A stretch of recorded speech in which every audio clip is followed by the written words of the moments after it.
marketing can also start tying you to HR folks or to your tech people to help kind of bridge the gap as it relates to using AI and taking those benefits and creating benefit bots during the sign-up season so that people can understand how it works. And then saying, well, we have this mental health benefit. How can we take this and turn it into educational content, communicate it with our employees, and then potentially partner with somebody at a local level to be able to offer lunch and learns and things like that, all related to mental health. Yeah.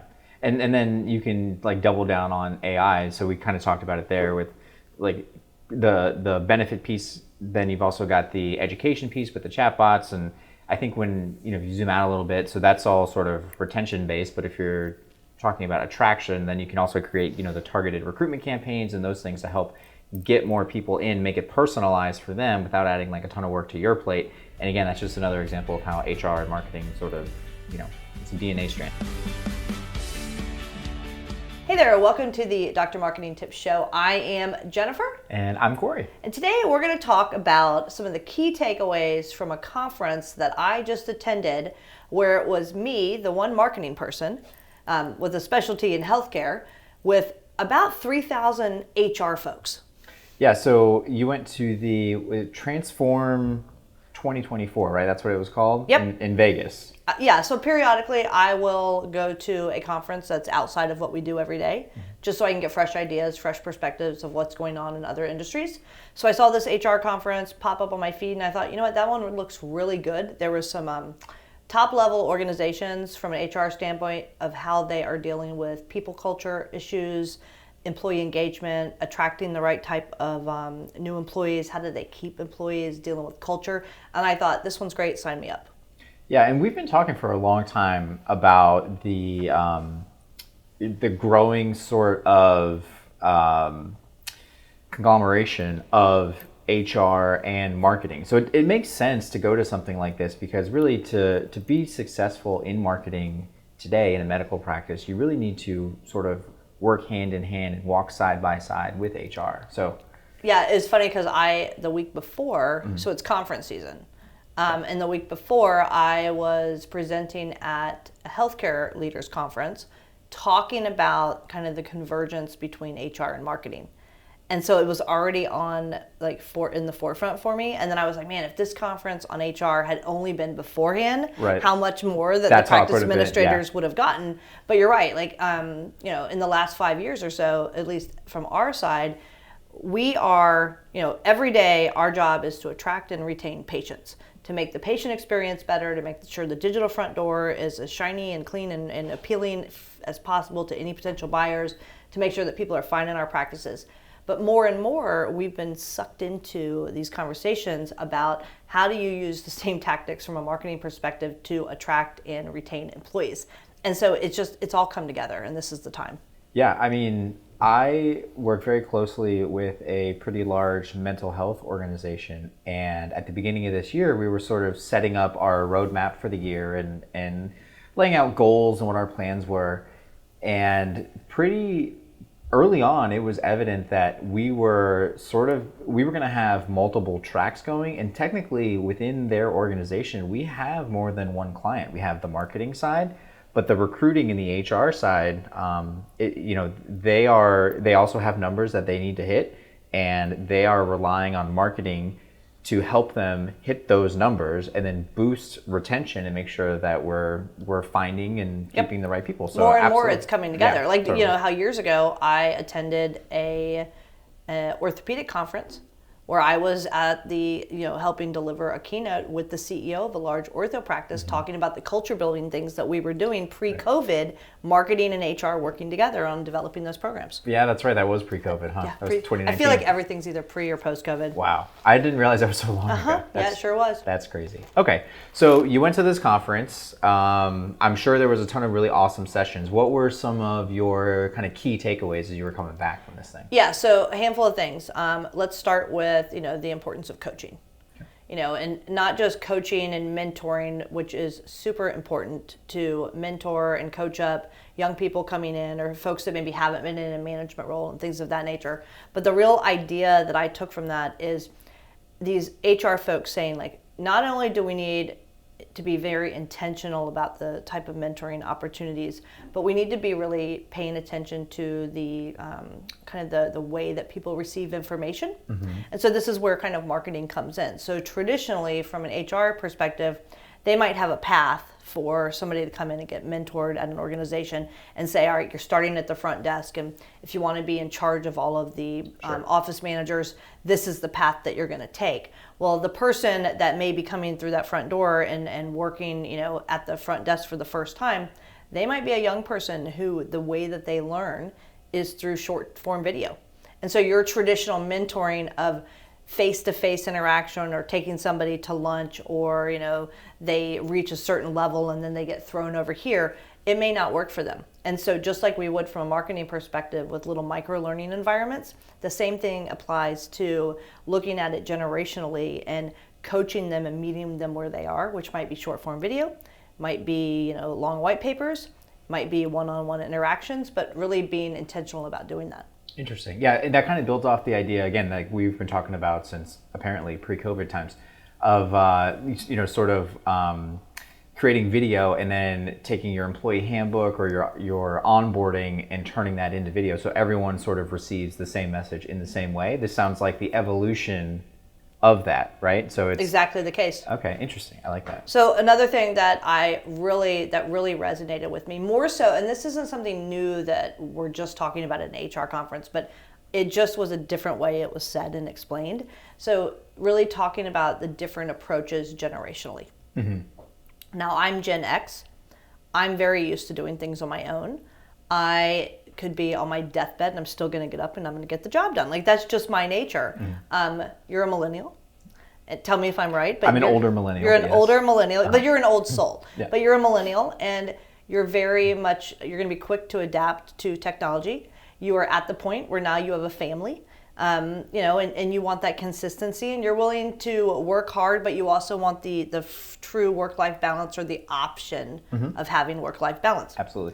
Gen Z is a different breed, and Gen Z is the next group that we're hiring. Like, they're the young folks that we have working for us right now, but they're also the next group for the next handful of years that are going to be in our workplaces. And yeah, I feel like I'm a little bit of like old man yelling at the clouds, but like, and it's such a weird position to be in, but I feel like I don't understand the kids these days.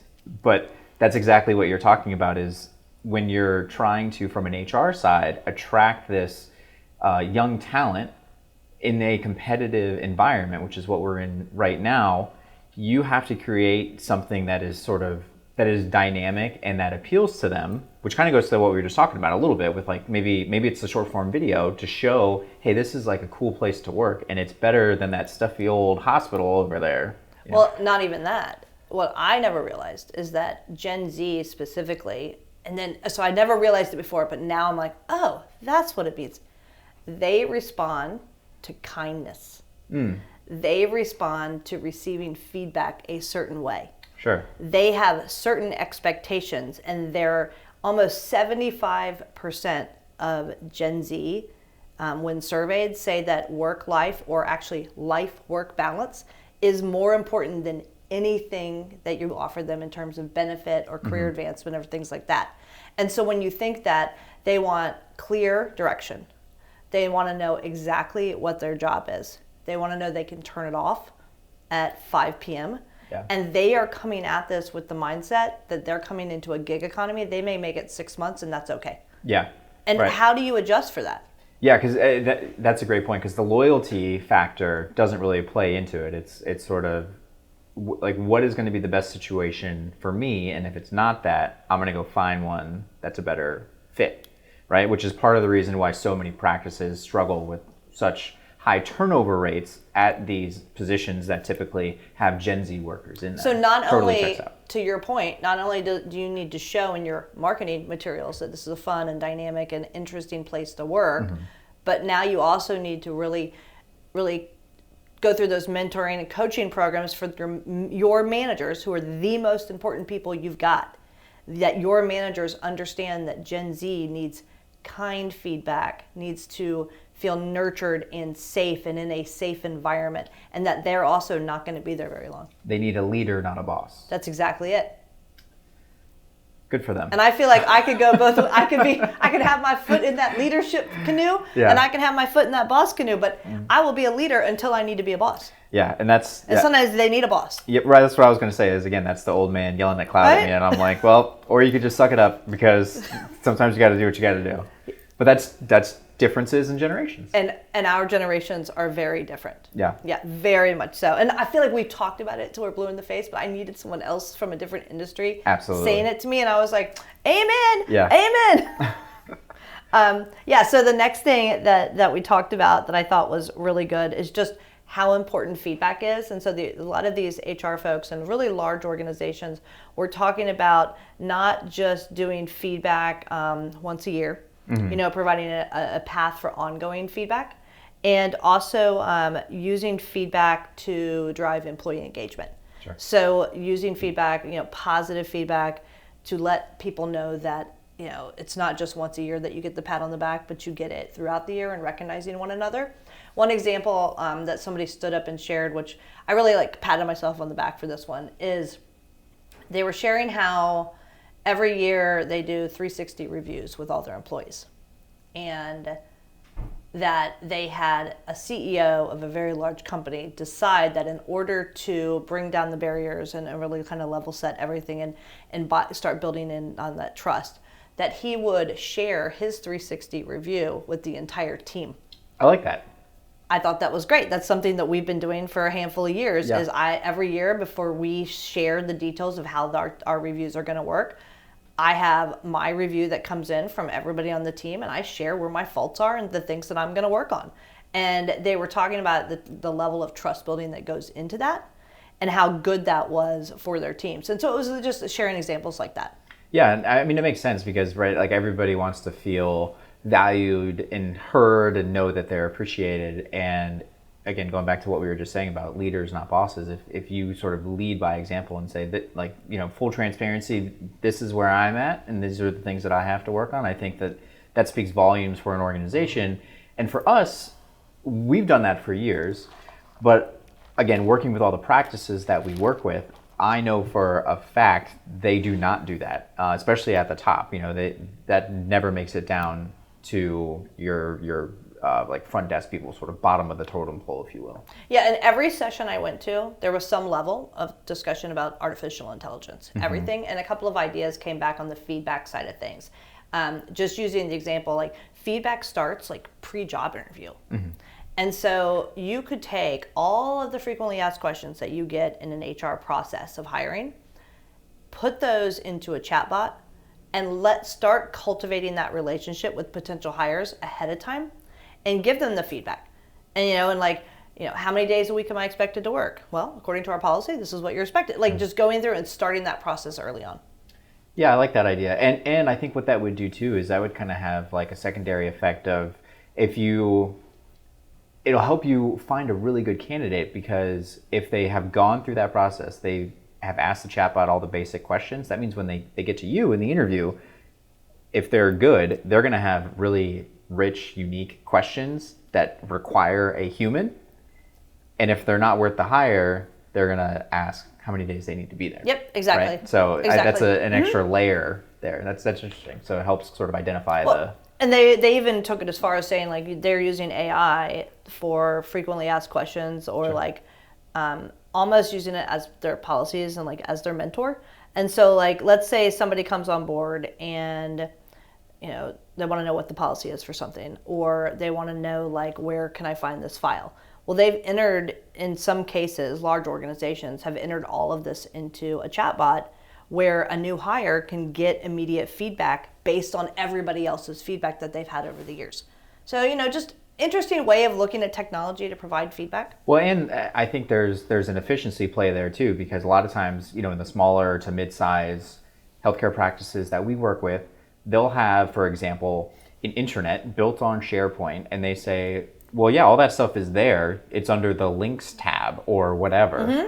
And it takes time to go find those things. And for some employees, they're going to look for those answers while they're on the clock, because they had something popped in their mind, and they're going to go look and try and find it, and they can't find it. And all of a sudden it's, lunchtime, time to clock out, and you lost an hour. So that kind of leads me to a thought. most of these companies are getting away from SharePoint.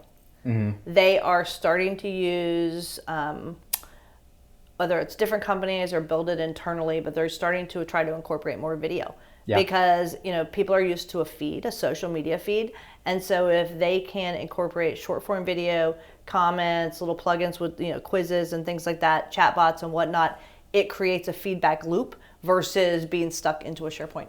Yeah, I mean, I remember one practice Slack. that we work with. Yeah, exactly. That would be great. I remember one practice that we work with.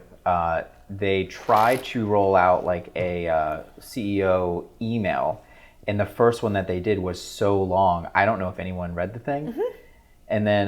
but had they just done a quick video? Right. You get the same information out there, and people actually would have paid attention to it. Did they, while you were there, did they talk any about the mental health crisis and sort of what's going on? So there? mental health, I felt like every other conversation was around AI, Gen Z, and mental health. That makes sense. And mental health just being, we've got a generation now coming in with the highest level of anxiety that we've ever had. It goes back to the kindness factor and just being able to recognize mental health issues within our employees. There were some suggestions about working with local mental health organizations, like creating relationships so that you can not only help your employees, but you can train your managers and whatnot on how to spot certain things and coach on it. So what I thought was interesting is HR really, multiple people said, HR is not only a primary care physician, but a mental health counselor. Because the very first person that people go to is your HR team. And so if you could use partnership like we do from a marketing perspective all the time to partner with mental health providers in the community and then offer that level of training or feedback or guidance through local providers, then you've got a win-win for your practice and for them. Yeah, and I think that part of the challenge there, and from the conversations that I've had with some of our clients about, even offering some sort of mental health assistance, or sometimes they'll call that an EAP, which is an employee assistance program.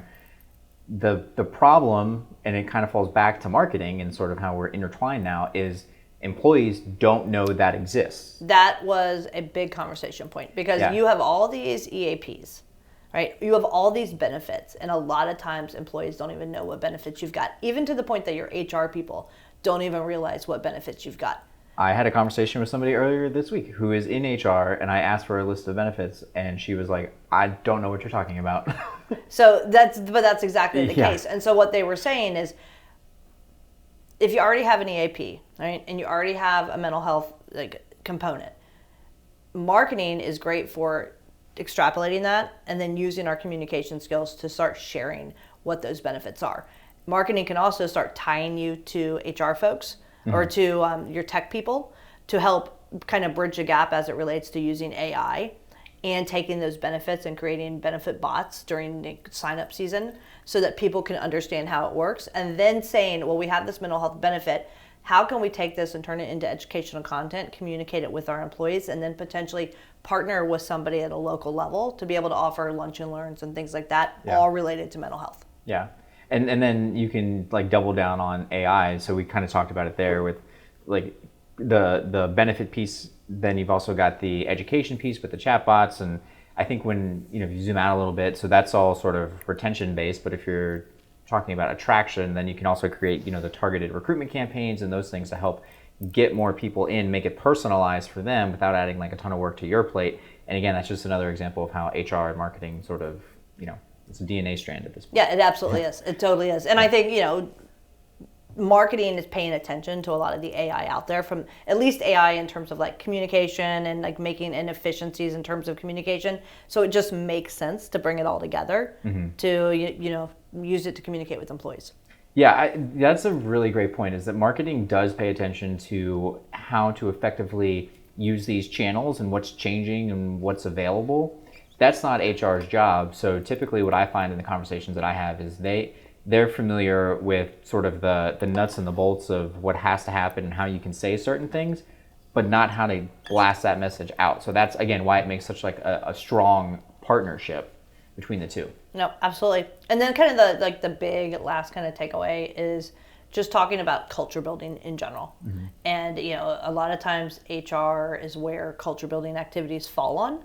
And I just think it just makes so much sense to get marketing involved, because we can take the story, we're storytellers. We can take the story of a practice, turn that into a marketing message, and use that to attract new employees, to help reinvest in the culture, to reinforce what's going on, to use positive employee experiences to then drive positive patient experiences. It just makes sense. Yeah, absolutely. And again, that's something where a lot of organizations just sort of, especially if it's an HR-led initiative, through no fault of their own, they fall down there because that's just, that's not their purview. They're not paying attention to those kinds of things. I was talking to a client of ours. I just had a meeting with them on Monday, just a couple days ago. And they are doing this really fantastic community walk. And I said, this is great. Have you ever done any social leading up to the walk to say that you're going to be there? Or what do you do after the fact with the leads that you get from the walk? And they were like, oh, well, I want to do that. That sounds great. I never thought about doing that. So it's just one of those things where, it makes sense to sort of bring all the right people to the table, have the discussion, and then just by the nature of having the right players there, you're going to see improvements, right? Yeah, absolutely. So I think, the big takeaways here is that, different generations have to receive information and give information differently, and we just have to keep that in mind. AI is changing human resources and employee engagement just as much as it's changing revenue cycle management and marketing. And then, finally, culture building isn't just one department or another, it's all of us. And so marketers as storytellers should be involved in that culture building to help reinforce those messages. And I think you said it right, marketing and HR, we are now the same DNA strand. We're intertwined completely. Yeah, I mean, we talk so much about the patient experience, and now we need to talk about the employee experience as well, and how that collaboration that comes together, and then as a result of that, everyone is better off. You don't have one without the other. Yeah, you don't. Absolutely. Employee experience, patient experience, it's all intertwined. Yep. All right, so with that, I'm Jennifer. Corey. See you next time on the Dr. Marketing Tips Show. Thanks a bunch. Bye, guys. If you want more like this, hit like and subscribe so you'll always be alerted to new episodes when they come out. And if you want information about us, visit us over at insightmg.com.